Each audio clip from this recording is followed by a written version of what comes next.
Hi Matt, this is Fabien. I hope everything is well. So let's get the ball rolling. So first question, how are you preparing the chain reaction cycle Emerald Enduro?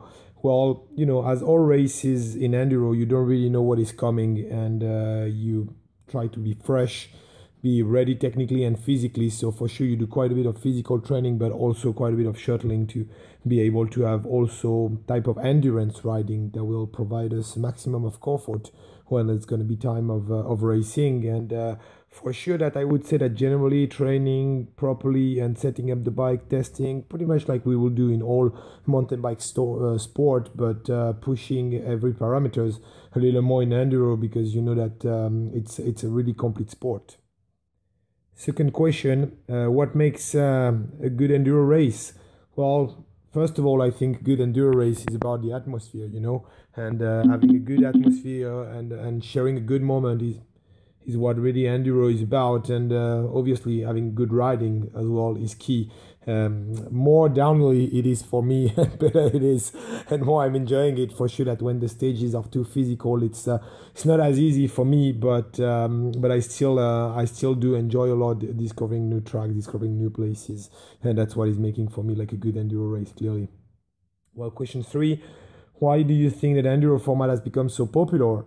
Well, the first thing, I believe that it's bang on the market and the type of bike that people are using, which is making the first reason that enduro is so popular. But also the fact that we actually bringing elite and amateurs together is actually making a very unique conviviality where people are really enjoying the moment and enjoying the ride. And for sure that enduro becomes so popular because of the combination of all this. Four, what do you think do you do in preparation for each round of EWS?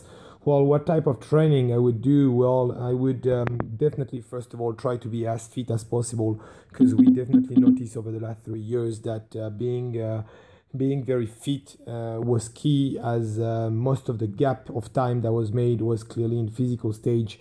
But also we need to have the right flow when we are on the track, and feeling comfortable on the bike, and not having maybe the most efficient bike speed wise, but the most comfortable is sometimes an advantage. And trying to get this lucidity I was talking about is a way to focus all day long, and during the 2 days when it's few days stage race, and just being able to actually focus properly all day long to have a certain intensity and rhythm that is needed in enduro. What make a good enduro specific bike? Well, I think enduro bikes, the one that are the best, are definitely the one that are the most polyvalent, because you need to have a bike that for sure go downhill really well. So you want to have like the stability and the dynamism you need in fast, slow speed, etc.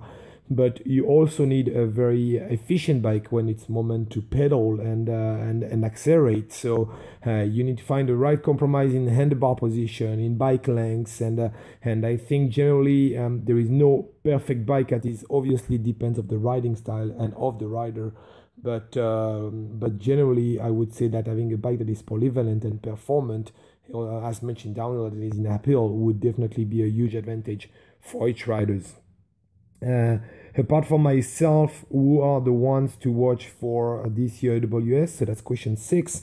Well, we know that we have like a lot of top riders that are able to win now, from obviously Jerome Clements and Jared Graves, Damien Auton, and Nicolas Lowe, and even Joe Barnes, that made some great results over the years. And we have like some competitive people like even Justin Leov that are capable to win. And what is making at the moment the sport so interesting is that no one is really on the top of the game, even if we have so Jared and Jerome above it, but we'll still have the competition going, and still possibility and room for many outsiders to go and win. So I definitely think that the competition is more interesting than ever, and this next round coming will be quite exciting.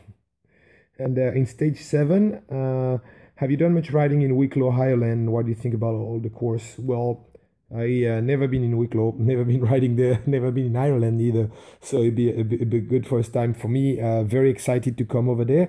We have two good rounds between Ireland and Scotland, and it's definitely going to be very exciting moment as coming in the season. So it will be, I'm sure, great riding and a great crowd as there is always in those areas, and I'm really looking forward to it.